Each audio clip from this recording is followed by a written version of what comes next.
আগামী ৭ দিন ভারতের গঙ্গা অববাহিকায় মৌসুমি বৃষ্টিপাত স্বাভাবিকের চেয়ে বেশি হবে বলে পূর্বাভাস দিয়েছে দেশটির আবহাওয়া অধিদপ্তর। কোনো কোনো জায়গায় ভারী বৃষ্টিও হতে পারে, ফলে স্বভাবতই গঙ্গার পানি বাড়বে। বন্যা পূর্বাভাস ও সতর্কীকরণ কেন্দ্র জানিয়েছে সোমবার নাগাদ পদ্মার পানি বিপদসীমা অতিক্রম করবে। পানি সম্পদ মন্ত্রী বলছেন, এই পানি বাড়ার সাথে ফারাক্কা ব্যারেজ খুলে দেওয়ার কোনো সম্পর্ক নেই। জিএম মুস্তাফিজুল আলমের রিপোর্ট। মৌসুমী বায়ুর প্রভাবে আগস্ট মাসে ভারী বর্ষণ স্বাভাবিক ঘটনা, কিন্তু এই বৃষ্টির পানিতেই ফুলে ফেপে ওঠে গঙ্গা।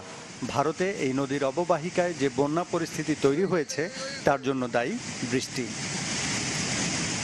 বলা হচ্ছে ভারতের বন্যা সামাল দিতে ফারাক্কা ব্যারেজের সব গেট খুলে দেওয়া হয়েছে, আর তাতেই বাংলাদেশে পানি বাড়ছে।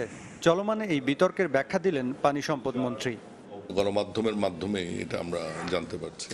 আমাদের কাছে কোনো অফিসিয়াল কমিউনিকেশন যে তারা গেট খুলবে বা খুলবে না সেরকম কোনো কিছু আমাদের কাছে আসেনি, ১ নম্বর। ২ নম্বর হচ্ছে যে আমাদের জানা মতে বর্ষা মৌসুমে সমস্ত গেট সাধারণত খুলে দেওয়া হয়। উত্তরাখণ্ড, উত্তরপ্রদেশ, মধ্যপ্রদেশ সহ গঙ্গা অববাহিকায় আগামী ৭ দিন স্বাভাবিকের চেয়ে বেশি এবং কোনো কোনো জায়গায় ভারী বৃষ্টিপাতের পূর্বাভাস দিয়েছে ভারতের আবহাওয়া অধিদপ্তর।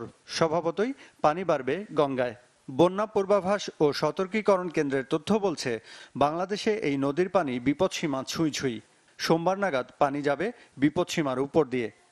পানি বাড়ছে, পানি বাড়বে, কারণ ওখানে বিহারে বা যখন বন্যা হবে সেই বন্যার পানি যখন নামবে কিছুটা বাড়বে। আমরা মনে করি না ফারাক্কা ব্যারাজের কারণে এখানে বন্যা হওয়ার কোনো আশঙ্কা বর্তমানে আছে।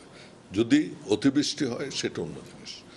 মন্ত্রী বলেন, ভারত ফারাক্কা ব্যারেজ তৈরি করেছে শুষ্ক মৌসুমে পানি সরিয়ে নেওয়ার জন্য, বর্ষায় পানি আটকানোর জন্য নয়। রিজিওনাল কোঅপারেশনের মাধ্যমে।